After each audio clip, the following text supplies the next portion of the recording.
The Peace Dependency podcast is brought to you by Total Red NES. Shop your Goofy Food Controller TWO merch and CTWC approved hardware on TotalRedNES.com.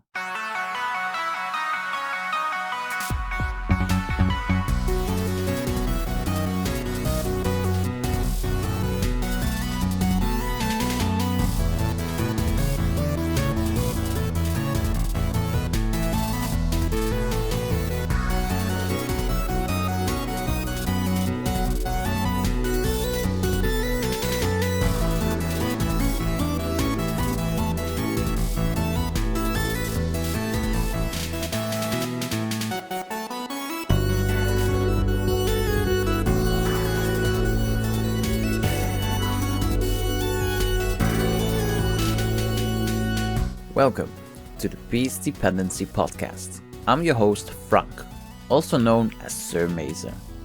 Today we have someone on the show who is the founder of the Dr. Mario Championship, the CTWC announcer for the early stage of the tournament since 2015, and as he likes to say it himself, Chris number 55 on the show.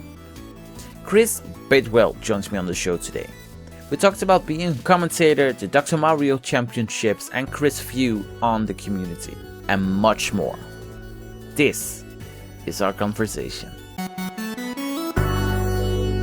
Chris, welcome to the Peace Dependency podcast, and thank you so much for doing this. It is quite an honor, Mr. Frank. I'm glad to be part 52 of your Chris series. It's true. I'm sure you will, with a lot of luck and some promotional push, maybe we'll break 100 views for this one.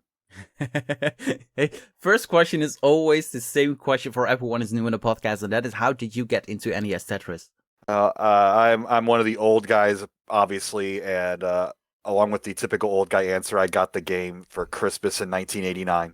That was when the holiday season where it came out, and it was the one game that got my mom to play Nintendo. She was when back in the old days in the golden age, she'd play a lot of in television. That was our system, so she was big into the Pac-Man ripoff. So she was big into. But anyway, I don't need to go into my history of video games like that. But I was a big.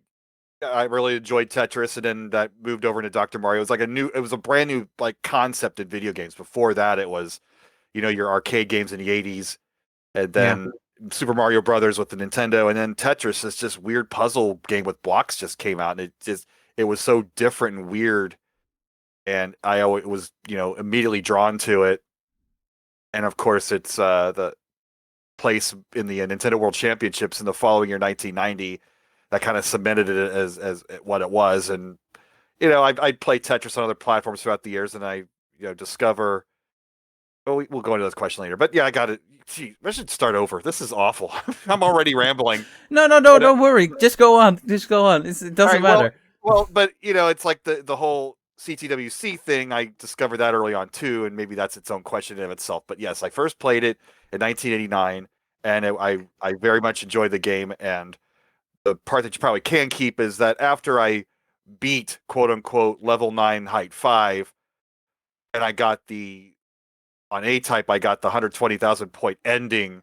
Then I was kind of done with it for a long time. I didn't really think much of it for a long time after that. Yeah, because that was beating the game. A lot of people today will buy their video game or rent it or play it until they get the ending, and then they'll be done with it. And that's kind of how I treated it back then. I didn't really get deeper beyond the level 9 height 5, which these days is not much of an accomplishment. But back then it was pretty difficult to do. A lot of people didn't stick through it that much. How long did it take you to get the 9.5 ending and the 120k score? Within a few months. It was a brand new concept, and there was that video Scout did about the Nintendo Power hot tricks, the hot tips, about how to play well at Tetris, and a lot of the stuff like tucking pieces in. Things like T-spins weren't really a thing, I don't think, back then yet. Getting a Tetris in itself was a bold move, and we'll get into that later on about our audience when I announce is what our players consider basic moves are beyond the scope of what a lot of people who just casually play Tetris do with the game. So, but it took me a couple months, but it wasn't like playing the game every day and dedicated to getting the high score. You'd see those high scores on Nintendo Power, and I got to my height, like in the 400,000s or so, and thought that I was pretty good, and that was pretty much done with the game at that point. Did you play it because you wanted to participate in the NWC? A little bit. During that tour, there's no internet, so I don't have anywhere to check every day to see the updates on that. Well, all we have is a published once every other month Nintendo Power magazine. So you hear about this tour in the beginning of 1990. Oh, that looks awesome. Hopefully they come to my town. And the end of the summer, I hadn't heard anything else, so I thought that they weren't coming. And then I see in our newspaper that they were coming. And Cincinnati was one of the later stops of the tour, so I ended up going. But this was in my freshman year of high school versus seventh, 8th grade when I first got the game. Yeah. So like there's a big difference between middle school and high school, and Nintendo's a little bit more of an afterthought once I'm in high school. It kind of fallen down a couple notches, but I was still interested, and I went to NWC, and I made it into the semifinal round, which basically I don't remember the exact threshold. I'm sure everybody else has gone through the previous interviews, but you play your initial round, you get a qualifying score, which wasn't very high. You just basically had to be competent at the game. There was a second round when you're on stage and people announcing your gameplay as you're playing with a few other players on stage. You have to get another qualifying score, which I think was just like a couple 100,000 points, which again wasn't very much.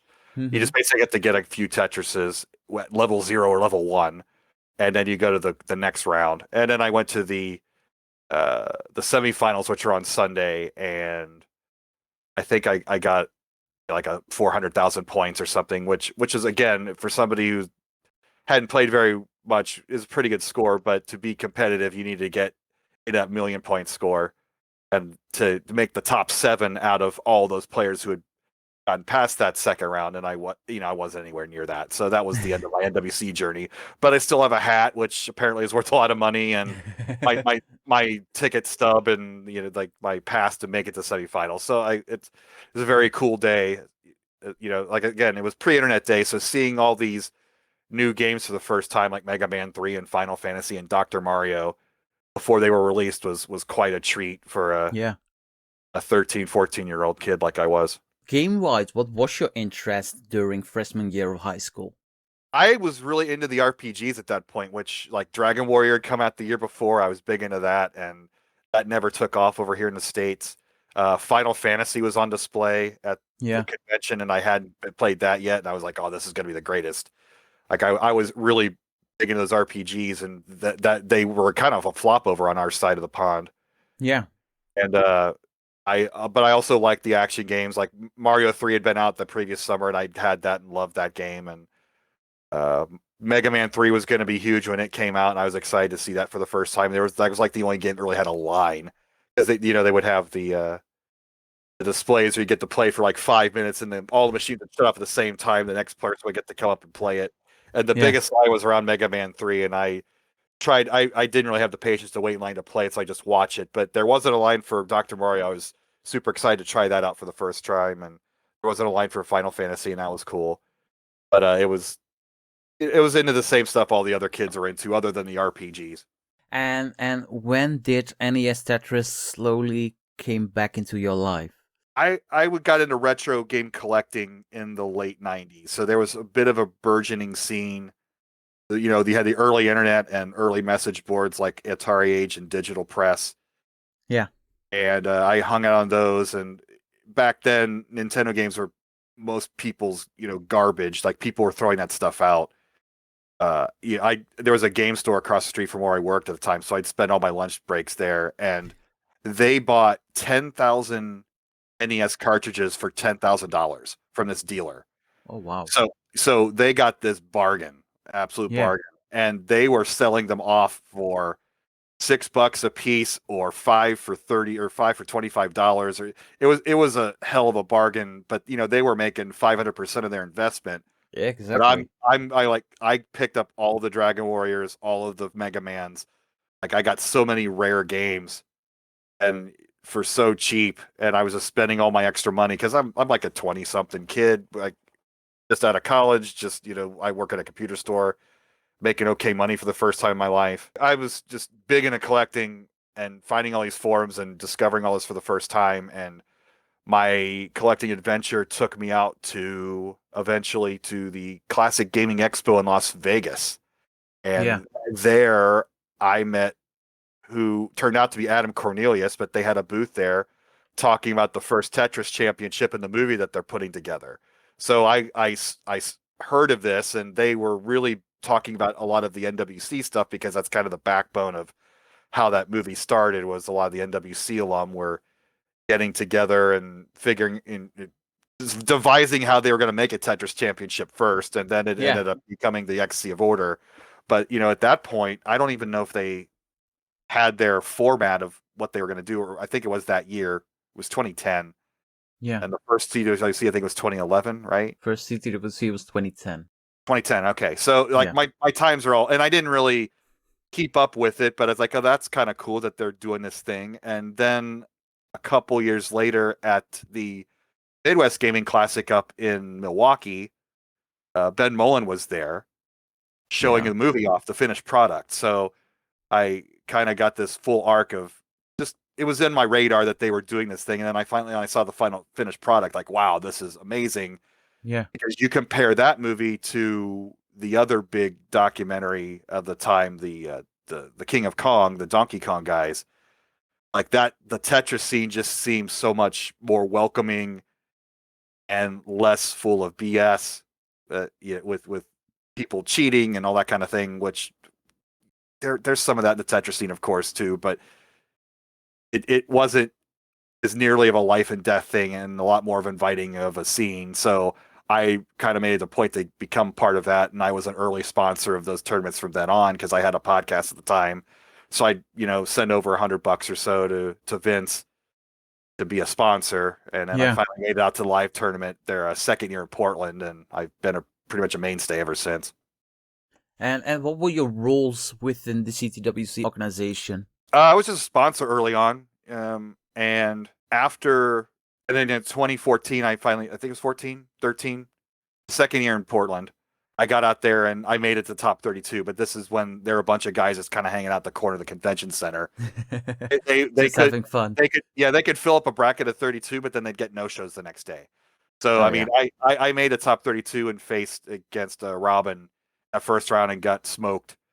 Like I said, I would have a good game, like a 400,000, fairly consistently. Yeah. But I couldn't do that consistently. I would top out a lot in trying to get those 400,000s. I'd take a lot of risks and didn't know the advanced strats. No practice for CTWC 2013? No. I went out there just to go to the convention. And I knew that Tetris was going to be there. So I'd play a little bit just to brush up. But I didn't know that most players were playing at 18. That wasn't even a thing yet. There wasn't any streaming yet. Like you'd see a player like Jonas. It was Jonas versus Harry at that point. That was like the big rivalry still. Yeah. And the best of 5 that's going to cover this tournament is going to kind of go over that big moment. I'm trying to remember the exact timeline here, but Jonas had won every year except for 14.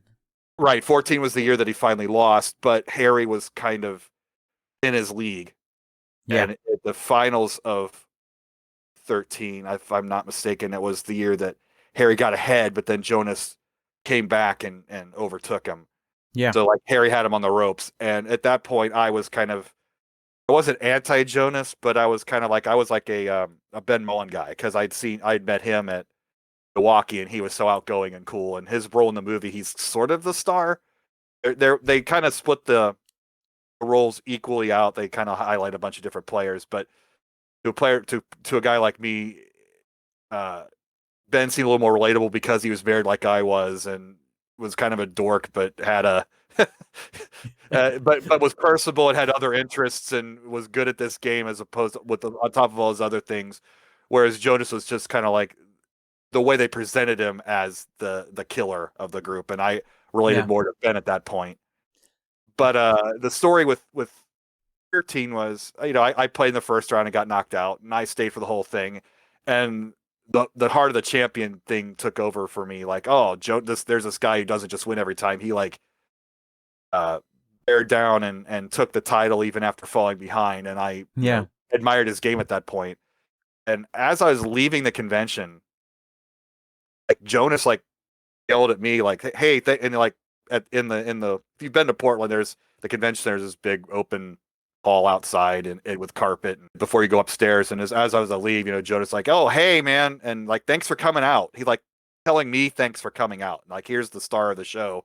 Yeah. He could have a big head about him and be like, I wouldn't do that sort of thing. And I run tournaments. I don't like thank everybody for coming out like that. I'm grateful, but that next step of reaching out to people, You do it generally.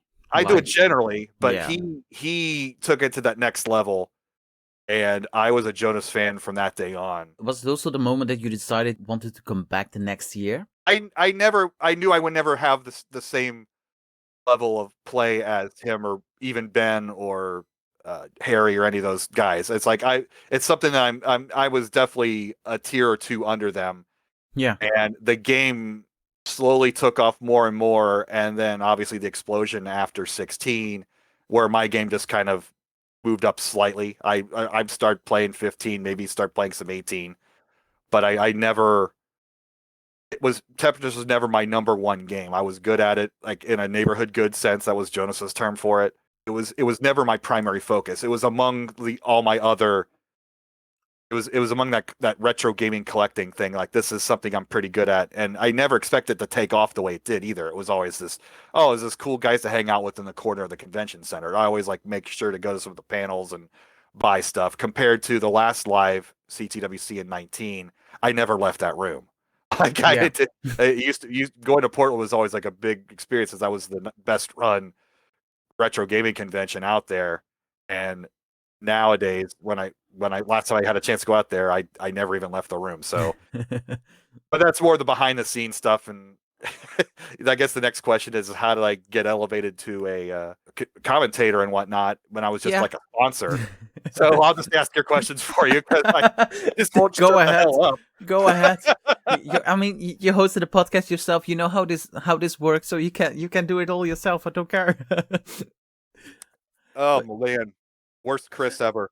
No. How did you get promoted to being commentator? Well, the big thing was I did have an interest in those retro gaming competitions. I dug up on some history on them, and obviously the NWC was the largest video game competition of its time.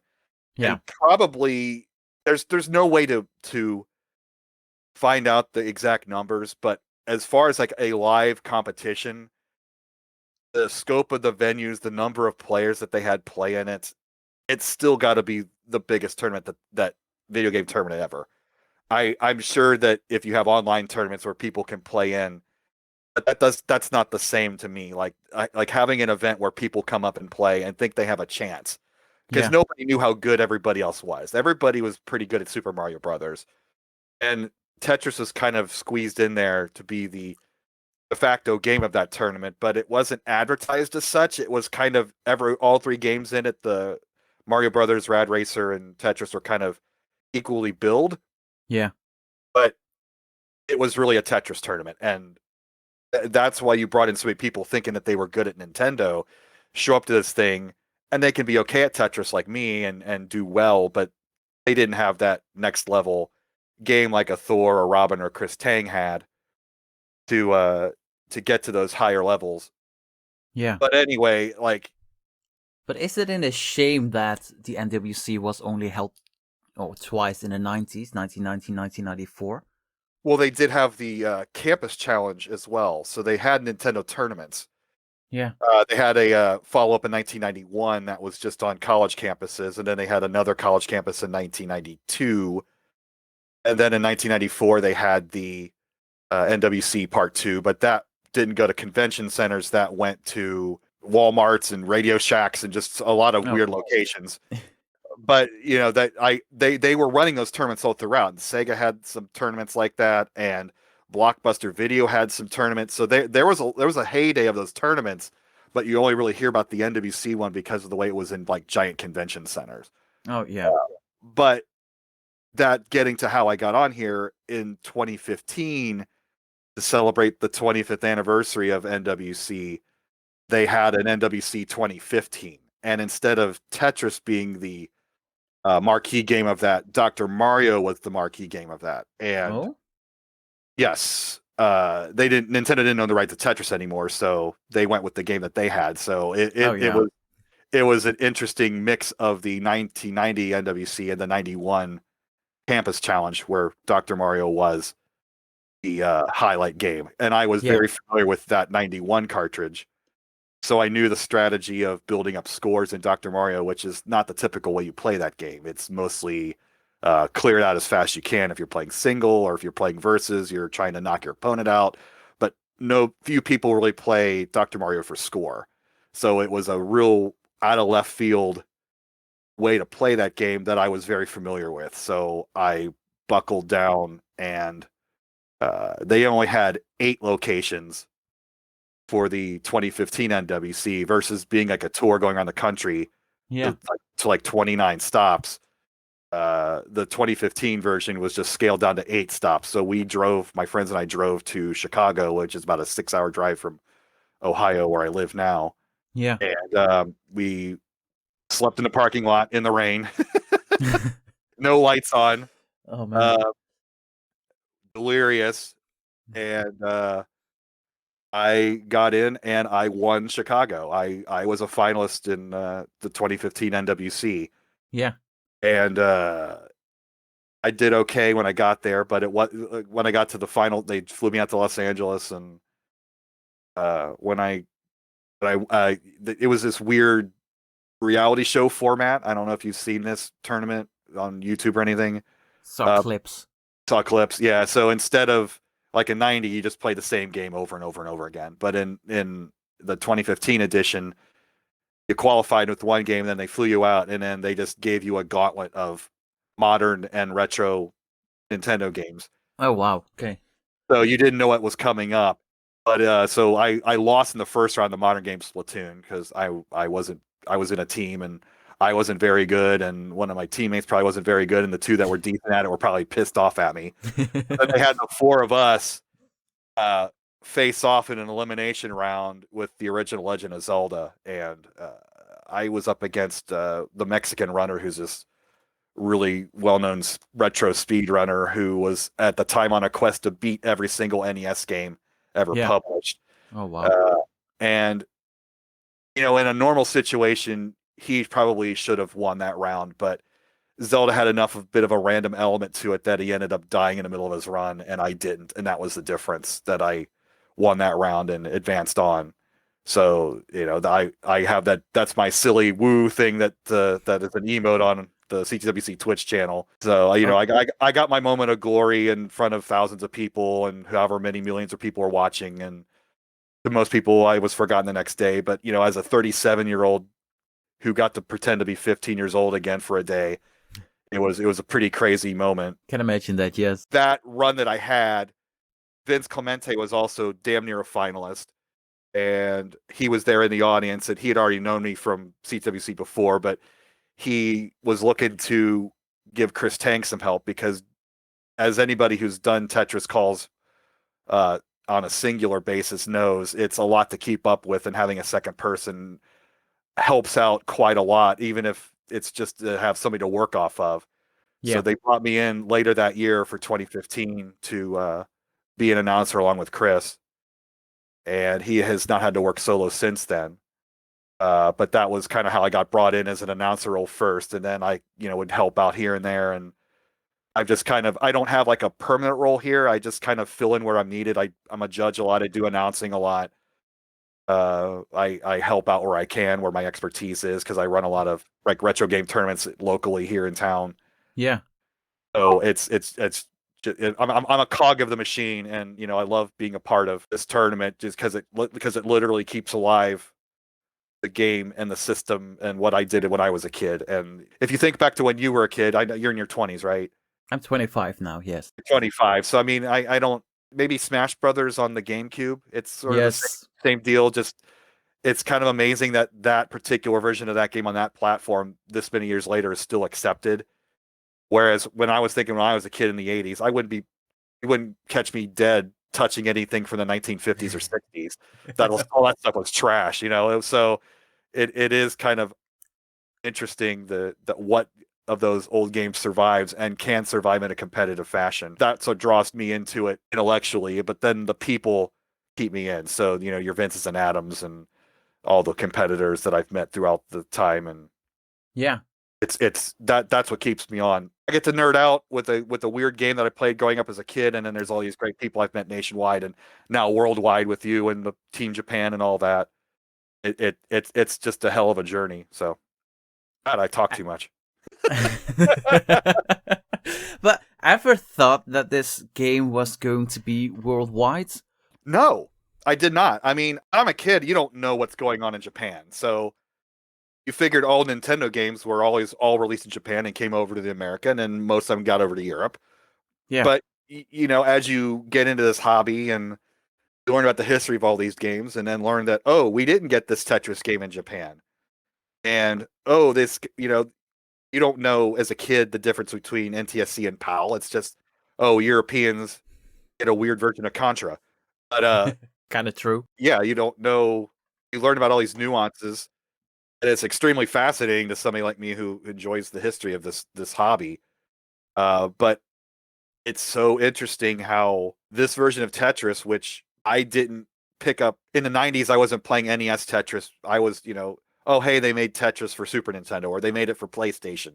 So you'd pick up those versions and get your Tetris out of your system for the next few years until the next system came out and you bought the next version of Tetris. It didn't really occur to me to go back to NES version and see what made that version superior over the old versions. I didn't really think about that deeply until Ecstasy of Order explained all those differences. And I'm like, oh, yeah, for sure. Now I'm totally on board. I'm going to go back to the old version and play it some more. To see that is broken through to Japan, that is broken through to, Europe, do you have an NTSC setup? I do have an original NTSC NES here. And then what, do you play it on like a flat screen? No, I play I play on a PVM. Ah, so okay, there you go. I mean, but you imagine when as a kid spending hundreds of dollars or euros or whatever on a broadcast monitor thrown out after the conversion to digital. I mean, it's such a weird journey to take. I think I paid over 500 euros to get a PAL setup, an NTSC setup, a PVM. I have a CRT for just in case I go to the living room or play somewhere else. I just bought a Goofy Foot, and I think I have between 500 to 600 euros going into Tetris alone and the NES. I have an XLR mic, I have a mixer and all that. If you count that for a podcast, if you count all that, I paid over 1,200, 1,300 euros to get all my setup to do what I now love to do for the past 18 months nonstop. Yeah, it's such a weird turn, and my journey, Tetris, is part of the overall retro gaming journey I've taken. Like, I don't know what I would have done had there been no internet. If I had just started collecting retro video games from thrift stores and just putting together a collection, what weird crossroads I've woven over the years. And I know I keep track of all my fellow competitors from NWC. Packy was in the NWC with me. We're really good friends now. Timsy from Iowa. I've gone to Iowa like 3 times. Like, could you imagine having any other reason to go to Iowa? No. I went to, I've been to Wisconsin several times, and I've been to South Carolina, Vegas, and Portland. I love Portland, and I've gone to LA. I have no desire to ever go to LA, except I've been there twice now because of video games. And yeah, exactly. It's 3 times. Geez, I can't even keep track all the times I've been there. You traveled all cross country because of a 1989 video game. Yeah, exactly. Mostly Tetris, but I've traveled for just retro video games in general. Yeah. And the traveling is great, but the people I get to see on the other side are the reason that I do that. Like, I don't fly to LA in the middle, last May, post-pandemic, so I can meet up with Heather and Vince and Packy again.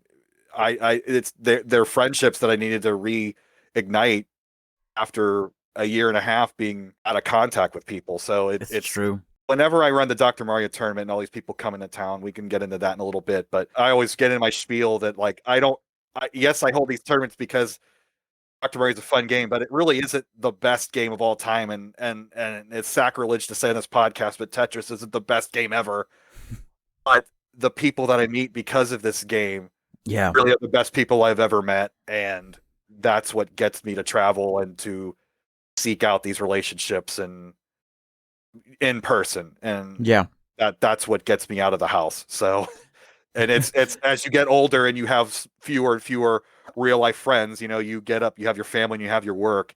It's hard to meet people outside of those spheres. So I'm really grateful for it. Last year, I founded Classic Tetris Benelux, and 2 days ago we had our very first meetup.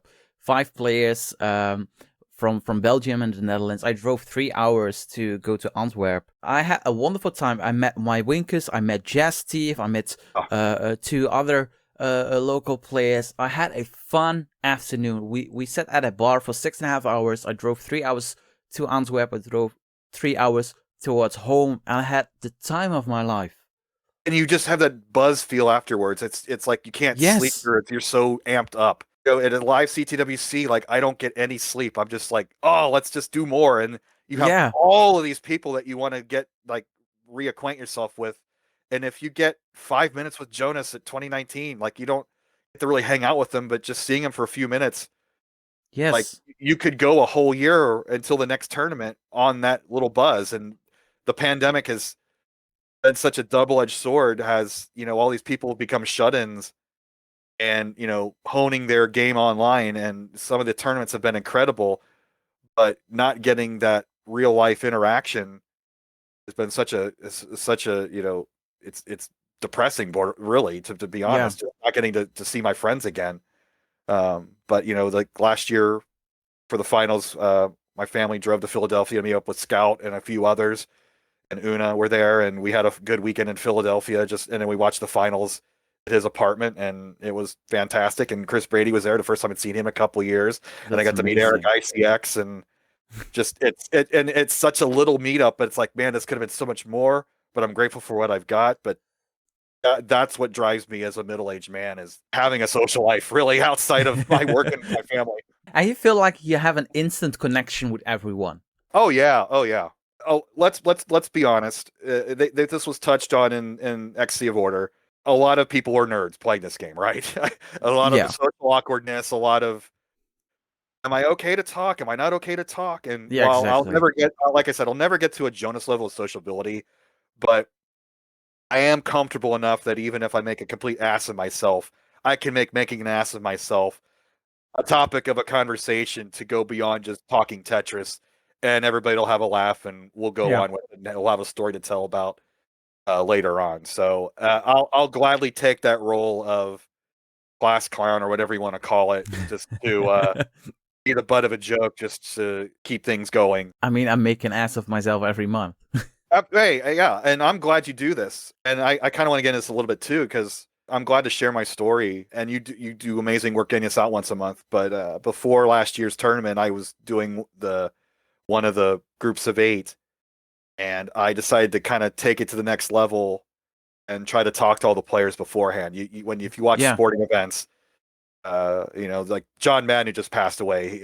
You probably know a little bit of American football, but a little bit, a little bit, yeah. But Madden's obviously one of those names that transcends the sport. But he was one of those broadcasters that made a point to talk to coaches and players before a game, because he was a former coach and former player, so he had that relation with players, and he would get some insight to bring to a broadcast. So, I mean, I'm not saying like John Madden of Classic Tetris, I'm not that successful in the game. I do want to take that to the level, if I do continue to be a commentator, to try to get those stories out.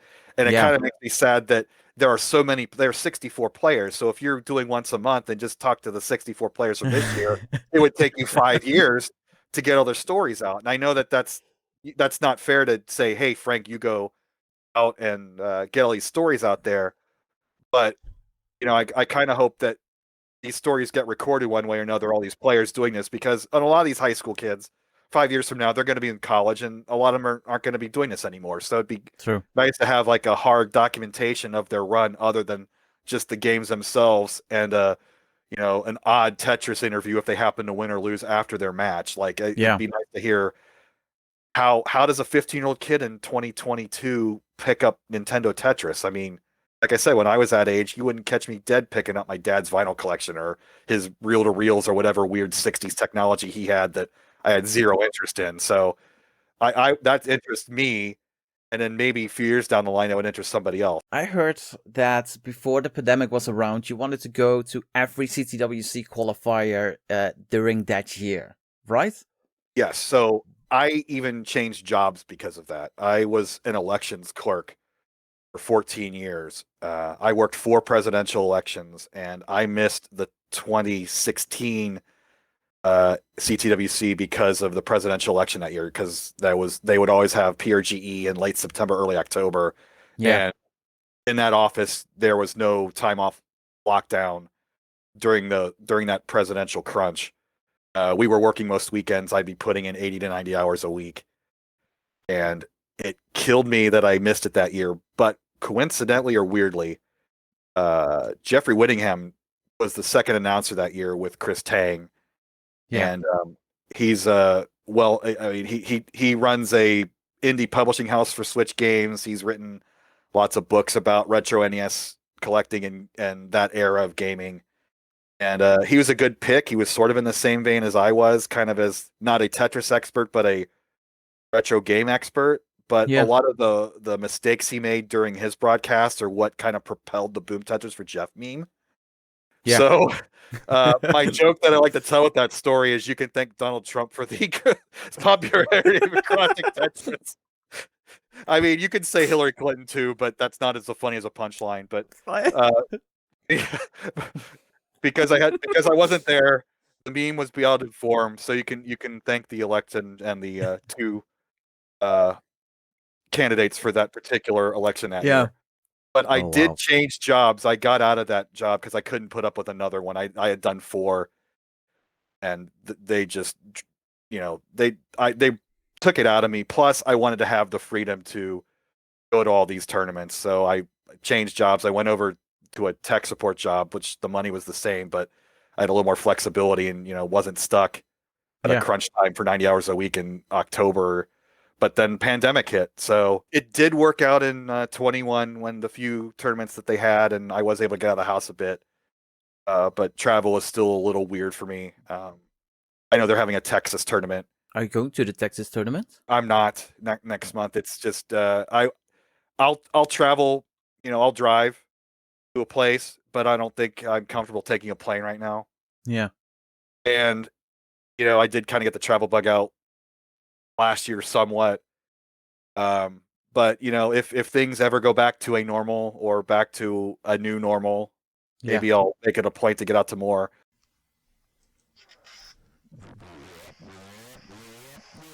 Total Radness! Yo, this is Steve DeLuca of Total Radness, home of the Tetris World Order. Bringing order to a chaotic world. Ready to get rolling on the right side? Dominate the D-pad with a goofy foot controller. Visit TotalRadNES.com to score a controller modded by the inventor, me. We've also got TWO gear, CTWC approved hardware, and a ton of additional retrospective madness. Tune in to twitch.tv/TotalRadness to watch Quaid and I take the BLV to 11. Also, don't miss the other homies at Aaron Jazamoki for the Boom Tetris house parties with the Kitchen Dwellers. And at Classic Vomps for those classic Tetris nuts. Be the best and keep it TWO for life.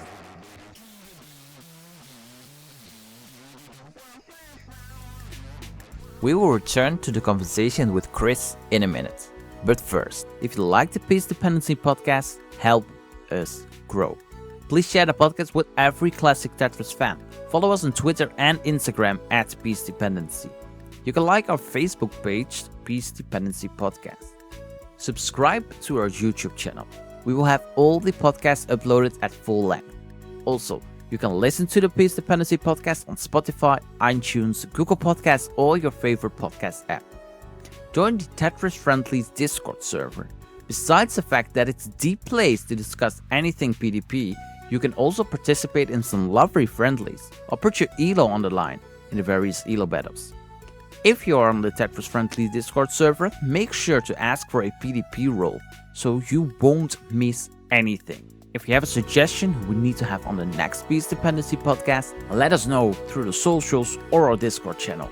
Now, let's go back to the conversation with Chris, where we will be talking about being a commentator. I'll be honest, like as an announcer, nobody's like lining up to see me as an announcer. I'm kind of like, oh, you can do it. You can do it. But there are more capable, more knowledgeable people that can do that sort of thing. That would be a better choice than me. So I don't think I should make it a point to, hey guys, let me in. So I don't know. I feel announcing I'm getting near the end of my run. Maybe I'll do another sub bracket if they're online next year. We don't know what the format is yet, but there's a lot of people that are better at it that get more reps doing the online stuff, so that should get more reps for the main event, honestly. So King still calls you to do the super shows with him. Yes, yeah, and you know when King first hit the scene and he was so great, and I thought, well, King will replace me. They don't need me anymore, but he's been super generous and very gracious in saying that I was part of the inspiration for him, because he was sitting right beside me when I was calling it in 19 at the live tournament. And you know, the big moment for me in that year was Arda and I calling Jonas's upset to Mega Retro Man. So that was probably my biggest moment. That's the moment that got put on ESPN, so I can check that off the resume, off the bucket list, being an ESPN commentator. I'm glad that he was able to take the positive stuff that I thought that I brought to commentating. Yeah. What he does. Like, I was never like the hype guy.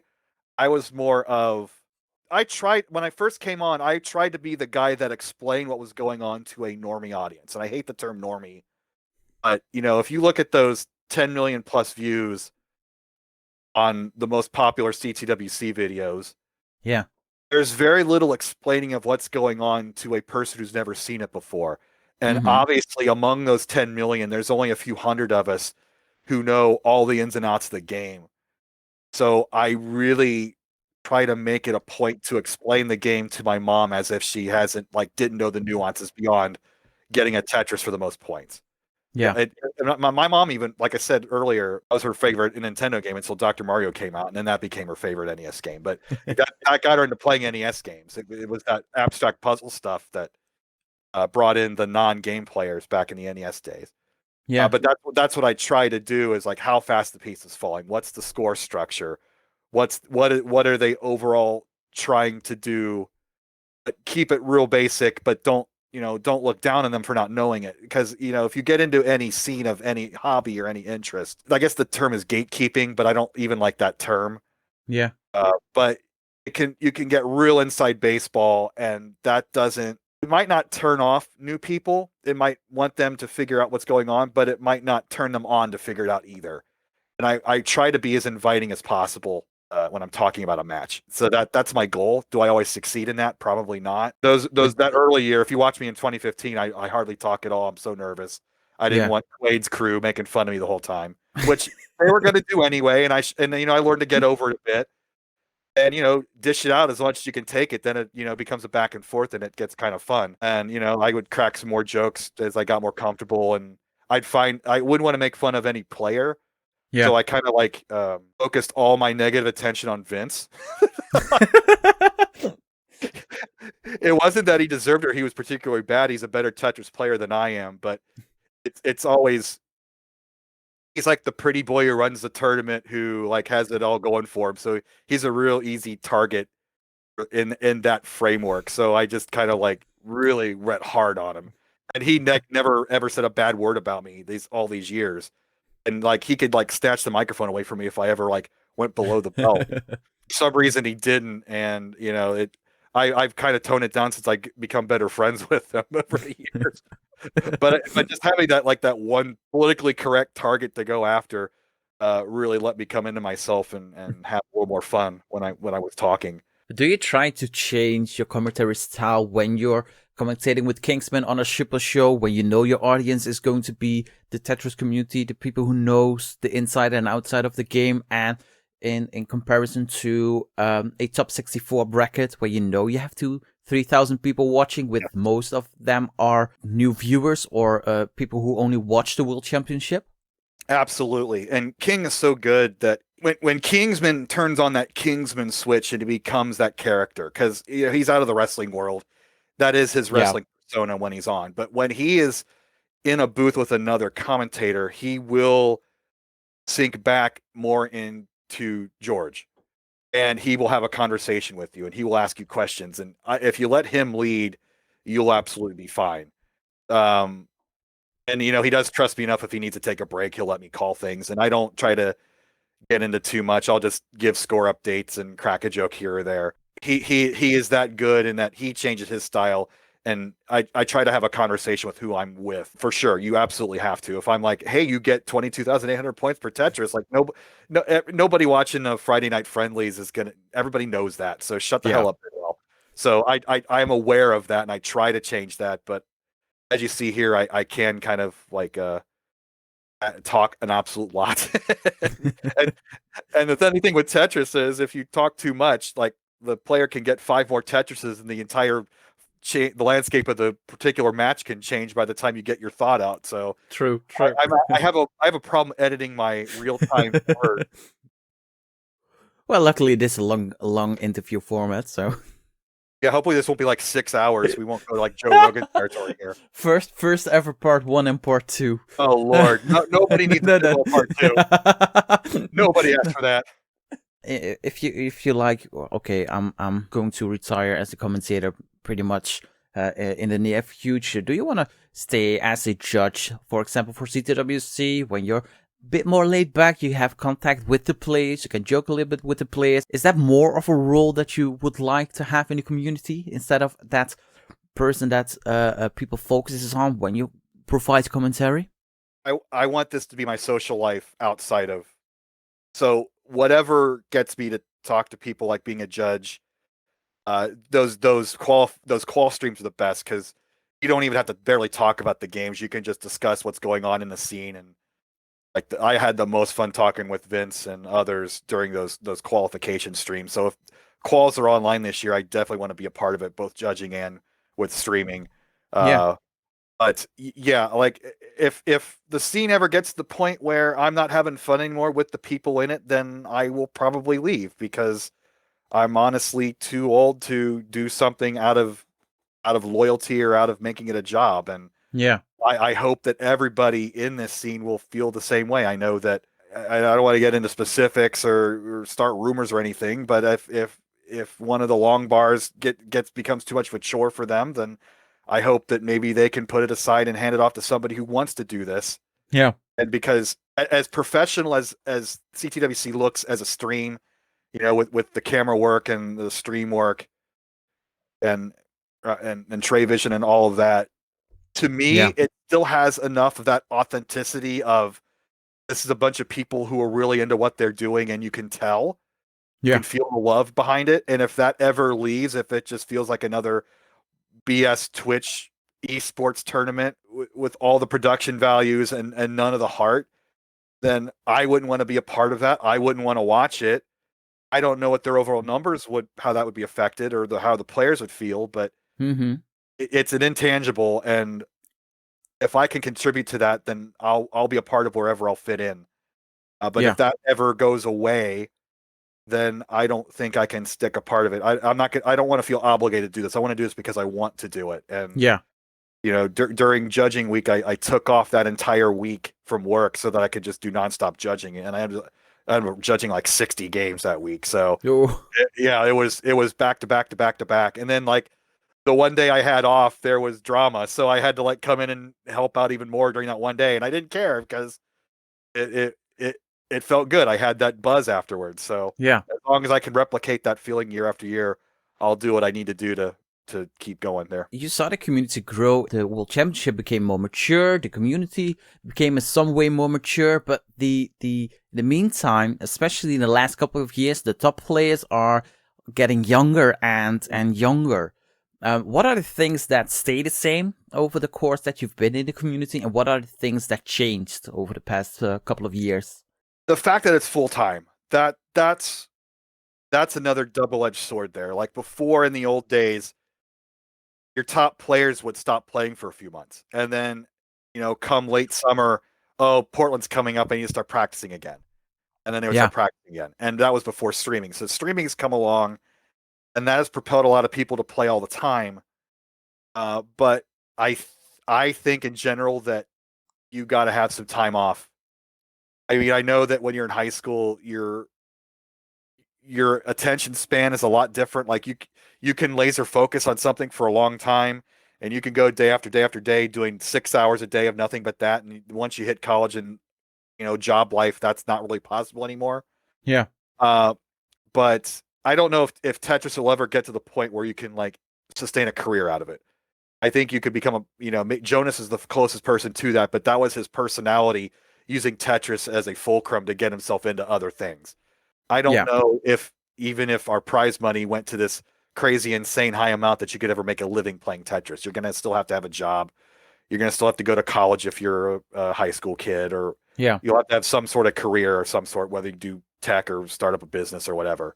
It can become semi-pro at best. Semi-pro at best. And frankly, for me, that's the appeal of it. It's like, play this game because it's ultimately fun and you have fun playing it against players that you like being around.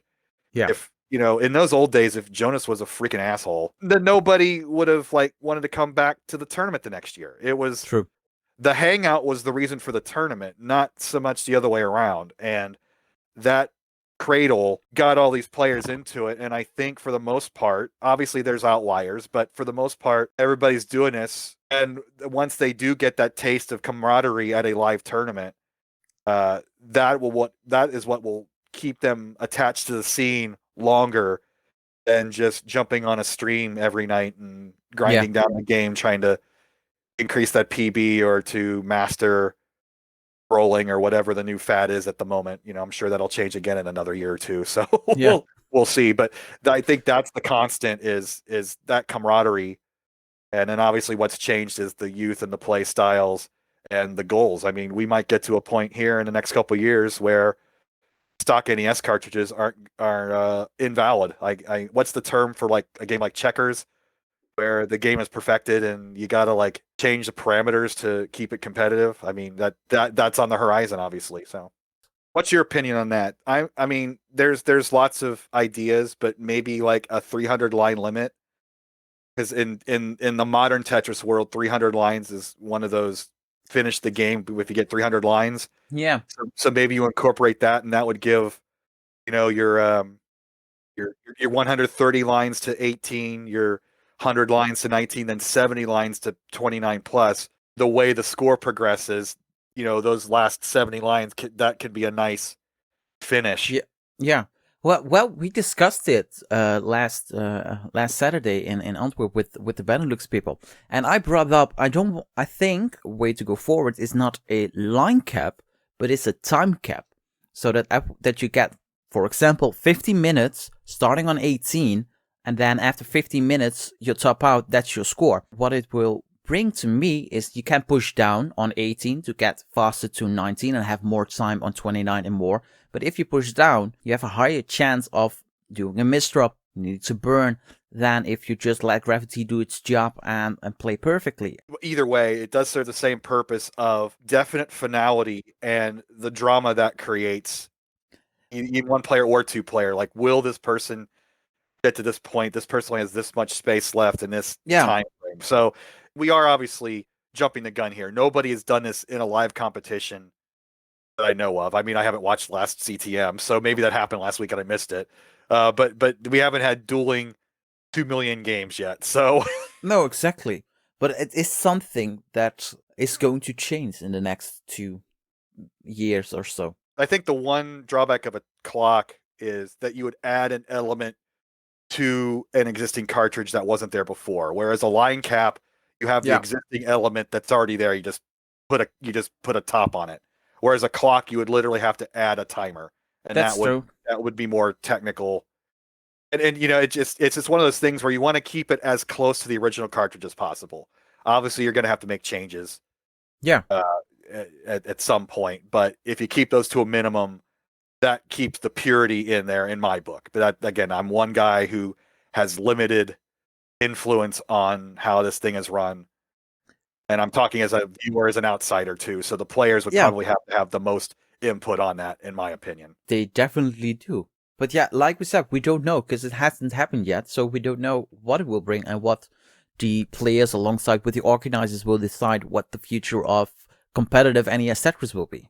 Right. And with the cap, either whether it's time or it's points or lines, level 29 Tetrises would be paramount. Like right now, these 29 survivals are crazy, and players do get their Tetrises every now and then.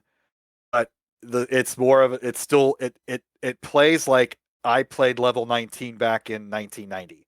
You learned about that trick in Nintendo Power with holding in the A button to get the 10 levels. And I tried it level 19 once, like, oh my God, I can't play like this. And I never did it again. That's the exact same feeling you had when 29 was first a thing and players got slightly better and slightly better and slightly better and survive longer and survive longer and survive longer.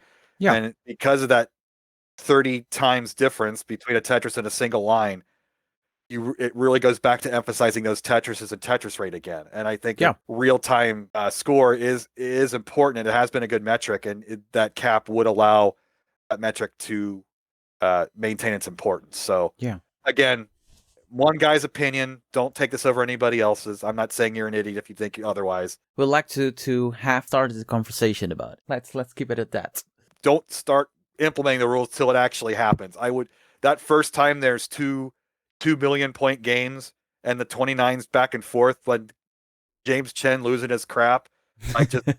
I cannot wait for that moment. Can you have that every year, every match? No, but having that moment is going to be amazing when it does happen.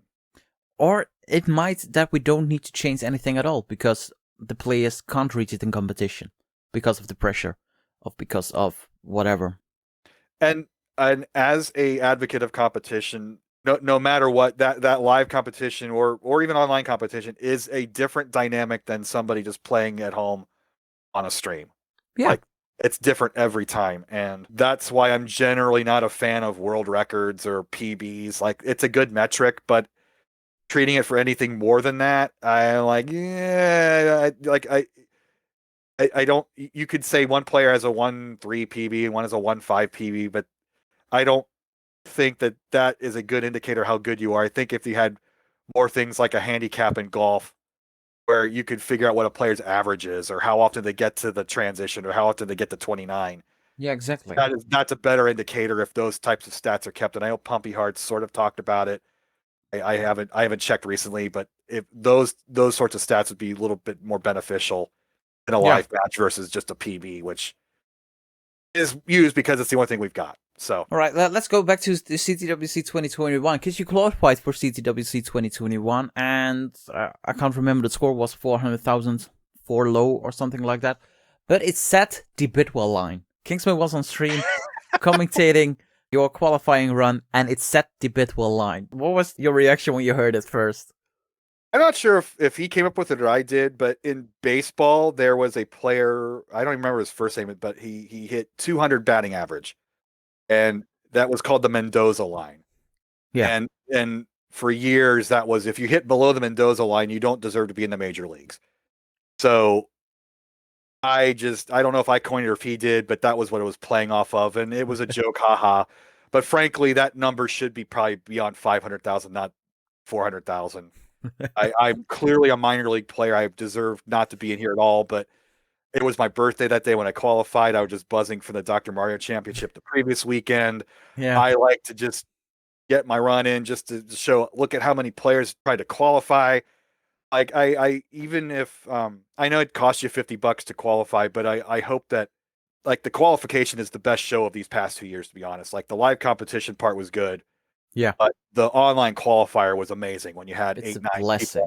People. That is more Tetris than you can handle. But in a good way. Yeah, and add my little bit to the conversation just to be a thing. And I guess I was voted one of the most interesting play styles because I stood up the whole time. So I got my licks in, and I'm happy about it. And whenever I play regular, because if I play once a week, I'm lucky because I don't, like I said, I don't have time or the drive to play this game all the time. Eventually, I would like to max out the game like Robin did.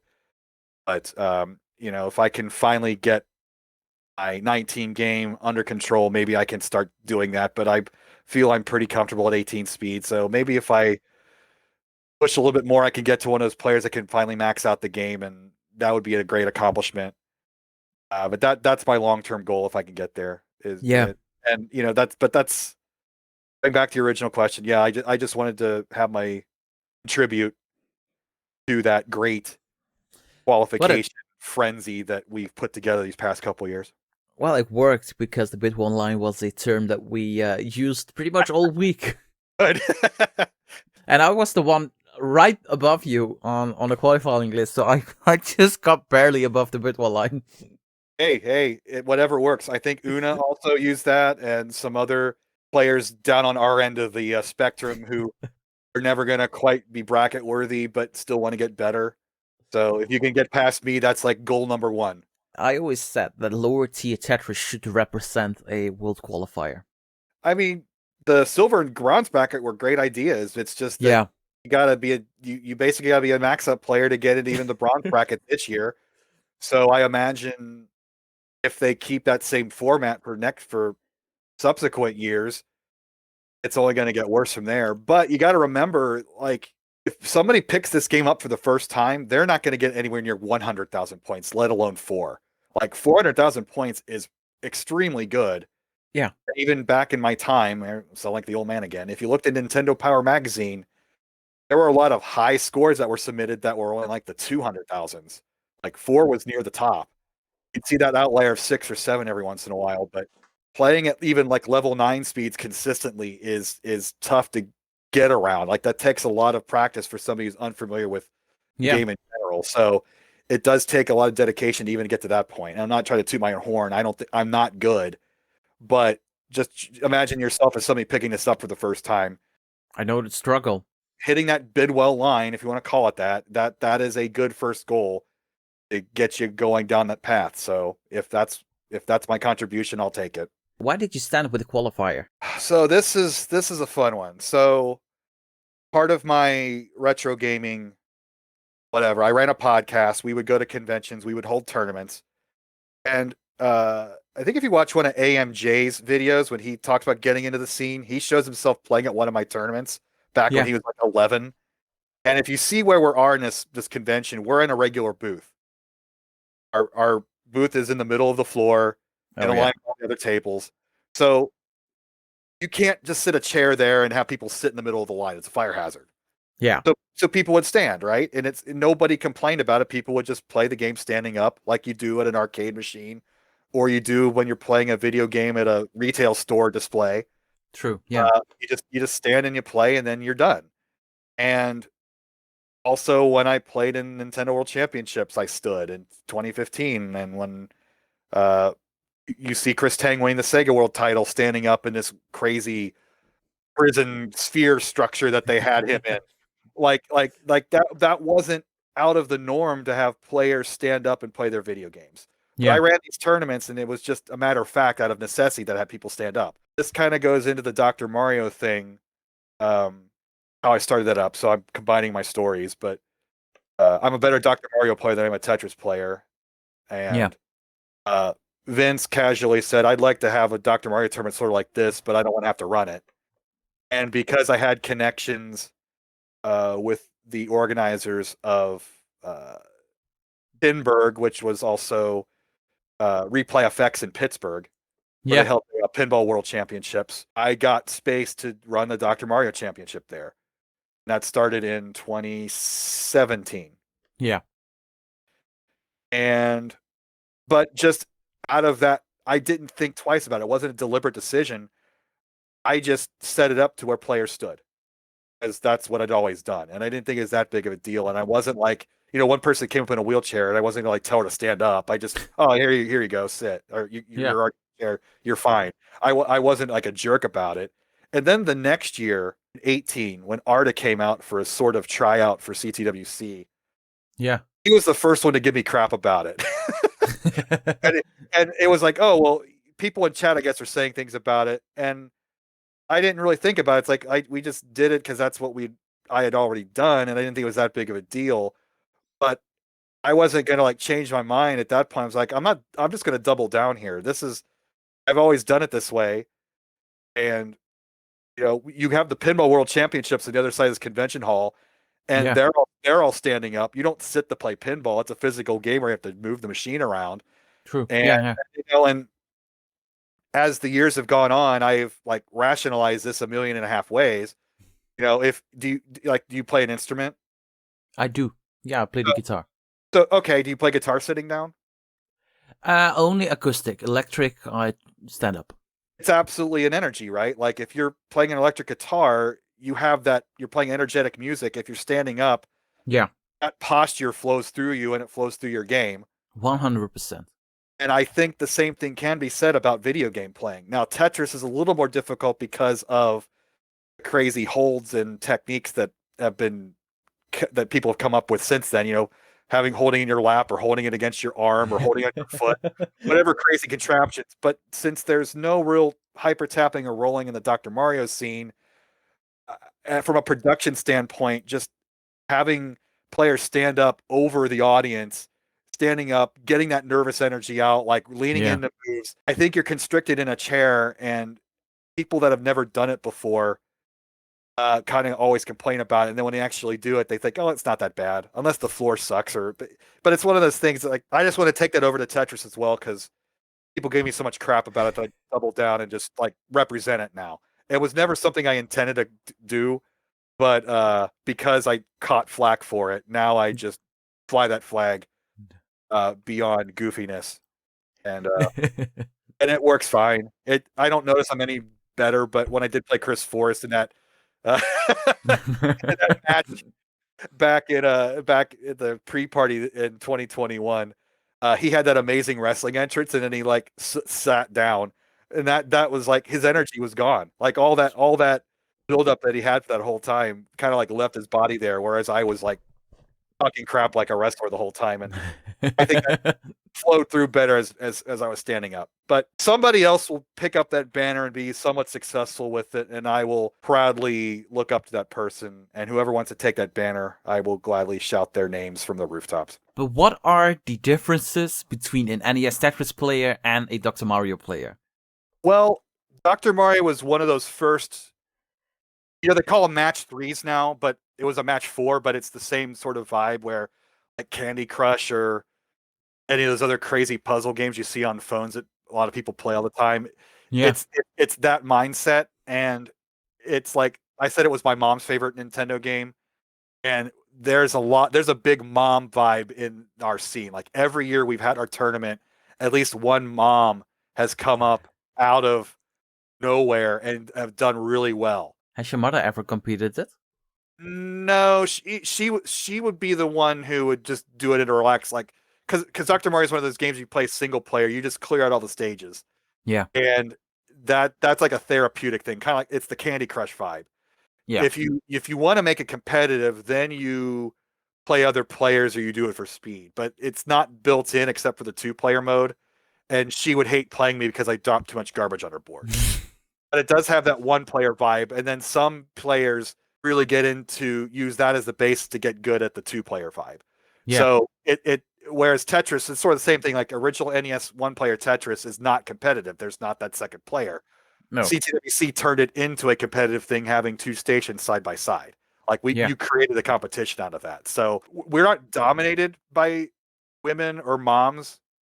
There's enough of that in our scene that I don't see us being taken over by teenagers anytime soon. Yeah. We don't have that Jonas player to kind of like draw in that vibe. But obviously when Heather won the championship in 19, that was like huge. Like she just kind of came in for the first time and went through all the competition and won the championship, and Jonas was there, and it was a great moment and all. And also our scene is being discovered still by players around the world who've been playing for a long time and never had that outlet. So we're still in that growth stage, that in utero stage. I think we're still on the growth path, and I think that we've had players from Canada come in. Our 2020 champion Snipe is from French Canadian. So I think we'll maybe get some Japanese players eventually join our ranks if international travel becomes a thing again. But sadly, online play for our versus game is garbage. You can't play it versus another Nintendo legally. You can have the emulator set up for that, but that's a no-no by Nintendo, and I don't want to ever grab their attention negatively, so I don't ever want to utilize that. We tried in 2020 to play on the Nintendo Switch, but that service is pretty janky for NES games. So if I can avoid using that, I will, and that's why we had the live tournament last year, even though we couldn't get international players to come in. We just had to have that live event because you can't really beat that NES setup on actual hardware, one-on-one with the players standing next to one another. So, but do you consider the Dr. Mario Championship to be the true World Championship of Dr. Mario? CTWC named themselves that in homage to the Nintendo World Championship.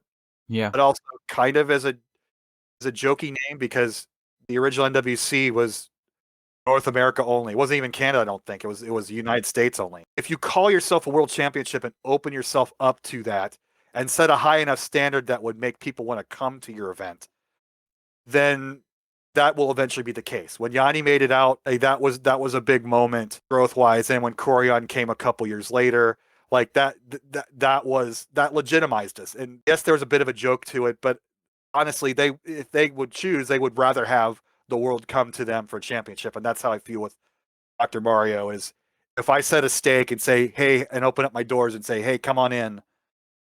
If we put out a good enough product and have a good enough competition, people will want to come out and play and try their luck against what we've got so far. Yeah. So not technically, no, we're not. There are probably players in Asia that would do really well, if not destroy everybody on our scene right now. But I do want to. I want to bring them in rather than mock them and say that they're not the world championship because they didn't come to us. I want to be inviting. Not naming yourself a world championship, is it easier to pull a trigger that you are going to host a live event like you did in 2021 in Columbus? Yeah. So, and we technically call it DRMC. It's the Dr. Mario Championship. So world. We jokingly put it in there in 19 because we had Canadians play. So, hey, we're worldwide now. We got 2 countries.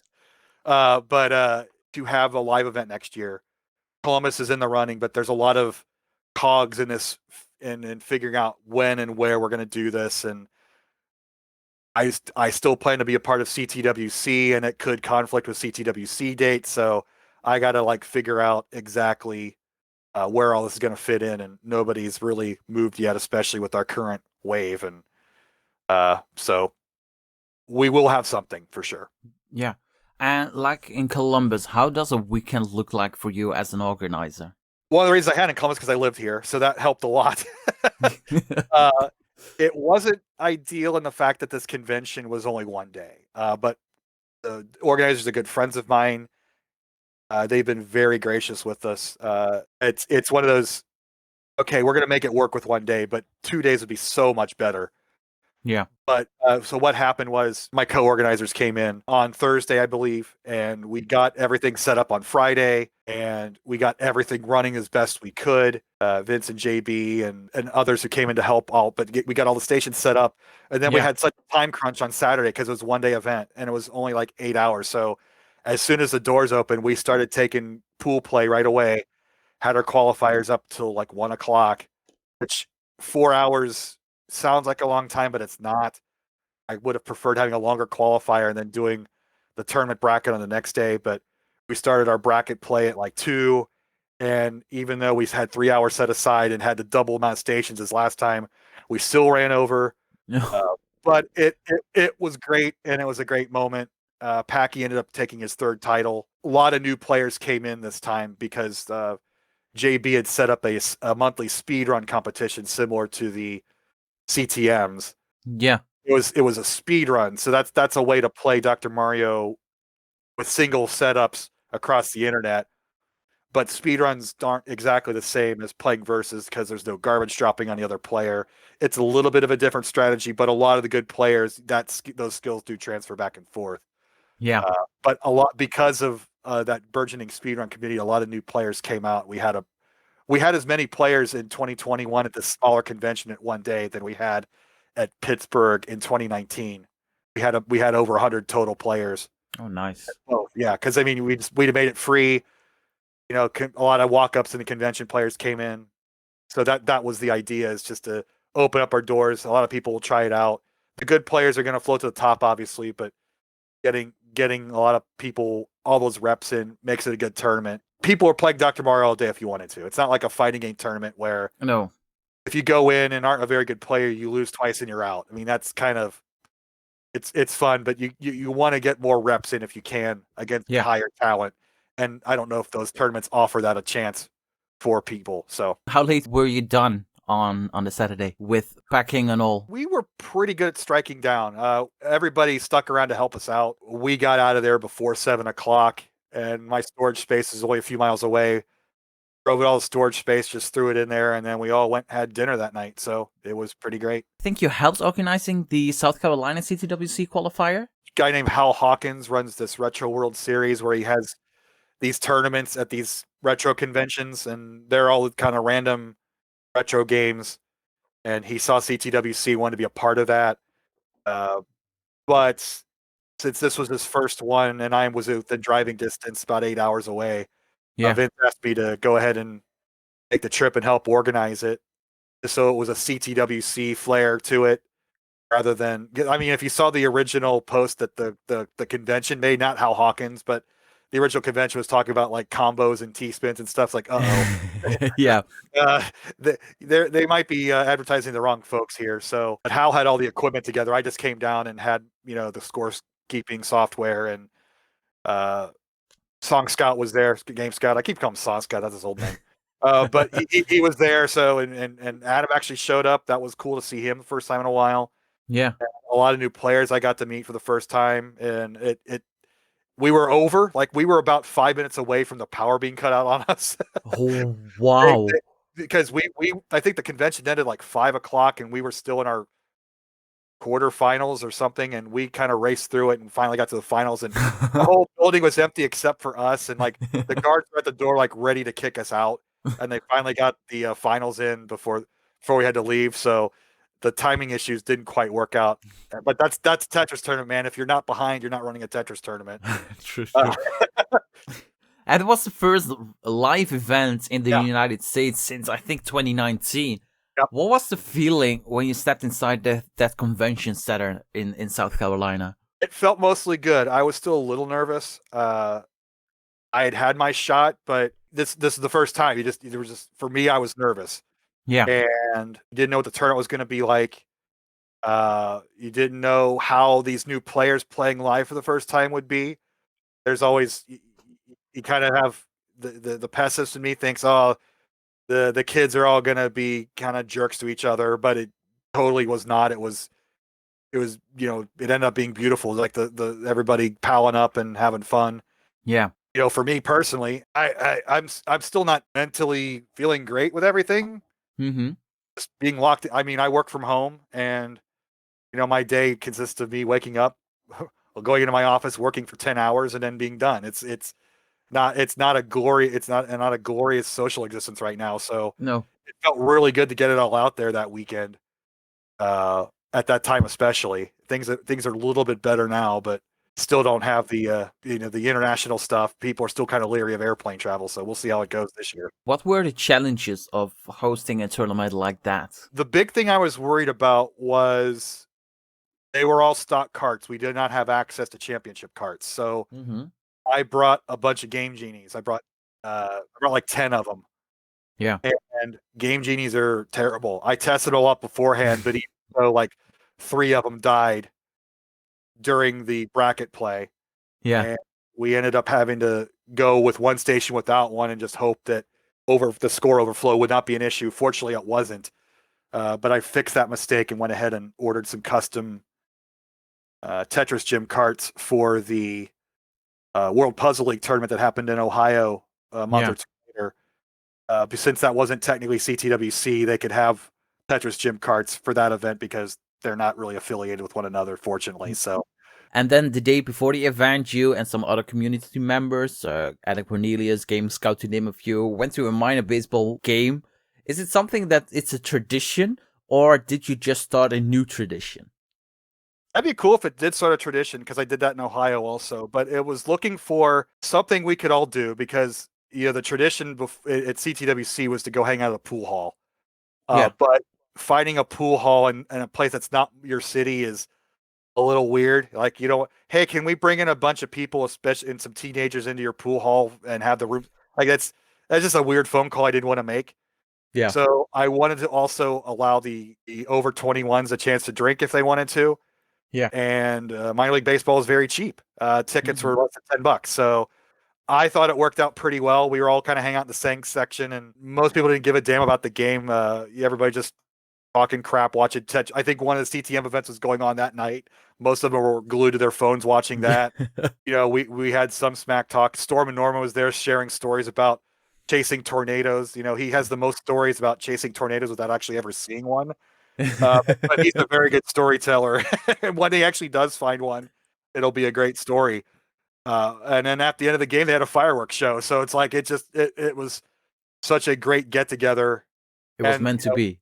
Yeah, and being outdoors with the whole COVID thing at the time, it was like this feels like a good way to pull this all together. And we did replicate that in Columbus at the Ohio Open. That not every city has a minor league baseball team. Not every city is going to be playing at the time. It just happened to work out that way. And if it works out again, then I'll gladly do it again. A month later, the Ohio WPL League Championship, Chen organized it, an event in the game arena in Columbus, Ohio. It was an event where modern guideline Tetris and classic Tetris met, I think, for the first time. It's got played under one roof. What was your experience during that event? Shen is one of those players that's bridging the two games together, and we are still not together yet. There are two totally different scenes, and they will probably never completely merge together, but I think between the two there's a good respect now. We did have a couple players like Bowser played both. We were kind of cast off to the side upstairs because it was the game arena is in this bar space at the Ohio State campus. Yeah. And like the downstairs was all of the nice modern PC gaming equipment and the screens and stuff. And upstairs was like this balcony area with not a lot of equipment, but we had all of our CRT set up there. So we were literally cast aside. And that wasn't intentional. That's just how the space worked out to be. So we kind of made it a point to be as raucous as possible to kind of let the modern players know that we're all there all night. Yeah. So with the baseball game the previous night, the Columbus Clippers, they're the minor league team for the Cleveland team, which has changed their name to the Guardians recently. Kind of a running joke is Columbus is called it's one of the unofficial names is we're Cowtown.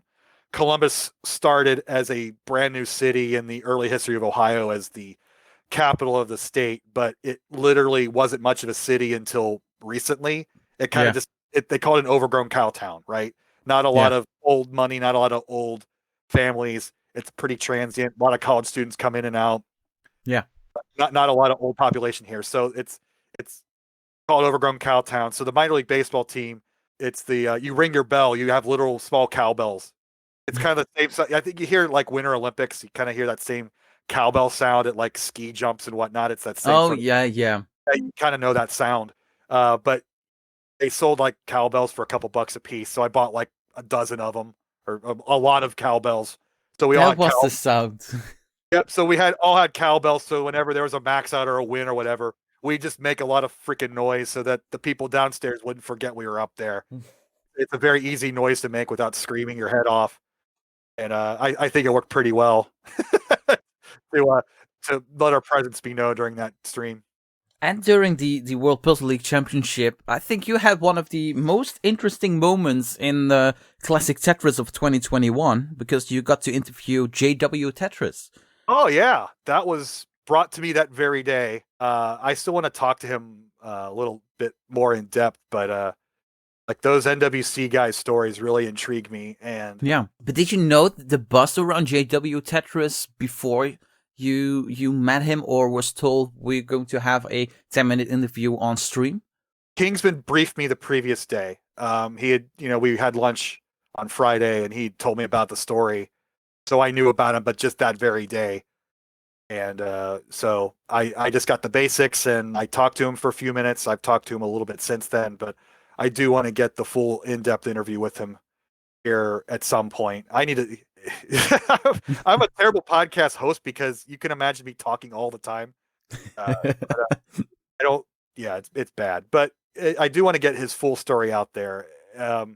What's really intriguing to me is that he might have been the catalyst for Jonas to really push himself to the next level in that game.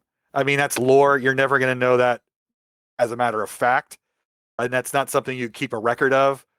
But history should be more than just dates and events. It should be also people and motivations and characteristics and that sort of thing. And the JWTetris story, I hope to get the full story out there one day, and maybe I'll get it out, or maybe you will. But there's a little bit of shit talking behind the scenes, like, oh, he's not that good, and he hadn't played in forever, and he didn't play very well. And I hope that I don't have any reason to doubt his story. Yeah. I can totally imagine me not playing a game for a long time and losing all my touch, especially when there's a bunch of kids hovering, they're looking over your shoulder while you're playing, and it's just easy to choke out. So, but a nice enough guy, and he's local here in the Columbus area, so I hope to meet up with him soon and go over the old days with him. I think the interview that you did might change the perspective that people had about JWTetris, because in the Discord server, it was creating a little bit of buzz, to say it nicely.